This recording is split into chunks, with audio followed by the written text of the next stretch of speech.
तो मैं एनपी सिंह स्वागत करता हूं आपका फिर से स्कैफोल्डिंग एजुकेशन पर। दोस्तों, आज मैं लेकर आया हूं मेंसुरेशन की क्लास, जिसमें हम स्टार्टिंग करेंगे बिंदु से लेकर। तो दोस्तों, आज हम पढ़ेंगे पॉइंट, बिंदु के बारे में। बिंदु किसे कहते हैं? जैसे मैं कोई पॉइंट यहाँ लिख देता हूँ, इस ऐसे करके कोई पॉइंट बना देता हूँ, बिंदु बना देता हूँ। ऐसे मैंने यहाँ कोई बिंदु रख दिया।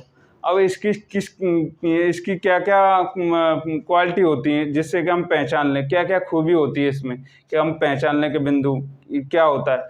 तो सबसे पहले मैं एक पॉइंट इसमें बता दूं कि बिंदु की ना तो कोई त्रिज्या होती है। तो सबसे पहला पॉइंट बिंदु यही लिखते हैं कि बिंदु की कोई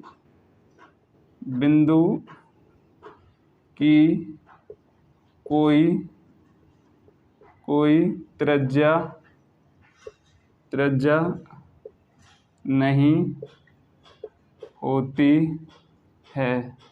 अगर मैं ऐसे कोई बिंदु रख देता हूँ, यहाँ मैंने कोई ऐसे पॉइंट रख दिया, तो क्या मैं इसकी त्रिज्या निकाल सकता हूँ? नहीं निकलेगी। तो पहला पॉइंट तो ये हो गया कि बिंदु की कोई त्रिज्या नहीं होती है।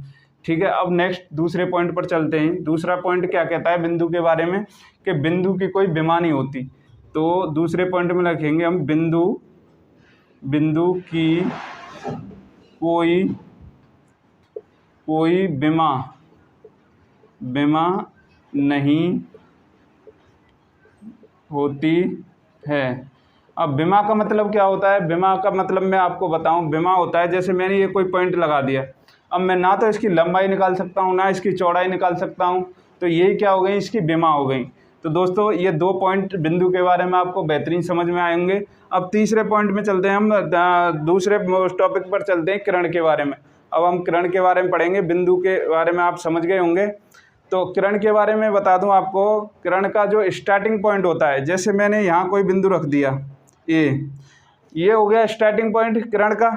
लेकिन ये इसके बाद जो किरण ये जाएगी, अब मुझे नहीं पता ये कहाँ तक जाएगी।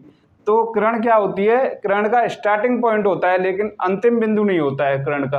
तो ये पॉइंट हो गया इसमें कि किरण का जो है स्टार्टिंग पॉइंट होता है और अंतिम बिंदु नहीं होता है। किरण कहाँ तक जाती है? अनंत तक जाती है। तो यही हो गया हमारा किरण में, किरण का प्रारंभिक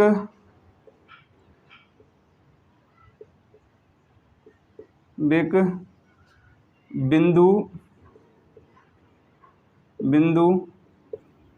होता है, लेकिन अंतिम बिंदु अनंत तक जाता है। उसे क्या कहते हैं? उसे कहते हैं हम किरण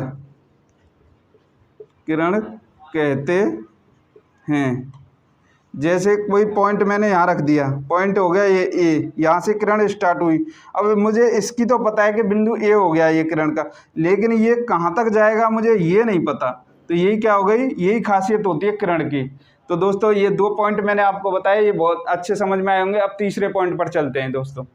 तो दोस्तों, हम अब चलते हैं अपने तीसरे पॉइंट पर, जिसमें हम बात करेंगे रेखा यानी कि लाइन के बारे में।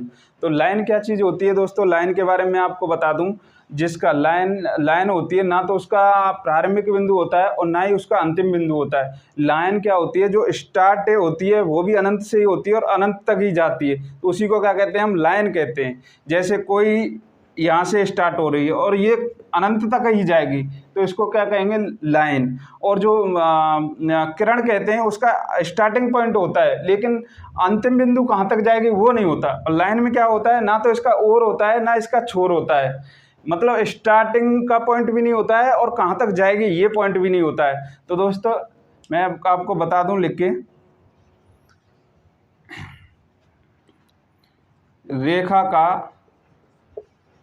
का कोई प्रारंभिक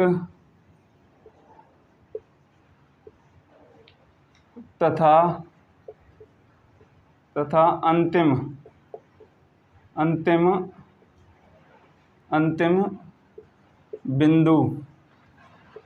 बिंदु नहीं होता है। ठीक है, ये हो गया एक पॉइंट। अब दूसरे पॉइंट में मैं बताता हूँ इसमें कि रेखा का कोई और छोर नहीं होता। और मतलब किस ओर से आएगी और कहाँ तक जाएगी, ये हो गया छोर। और छोर नहीं होता, छोर नहीं होता है। तो ये आपको रेखा के बारे में बहुत समझ में आ गया होगा। दोस्तों, अगर हमारा पढ़ाने का तरीका और हमारा पसंद आया हो तो दोस्तों चैनल को सब्सक्राइब करें और बेल आइकन को दबा लें, जिससे कि हमारी नेक्स्ट वीडियो आए तो आपको नोटिफिकेशन प्राप्त होता है।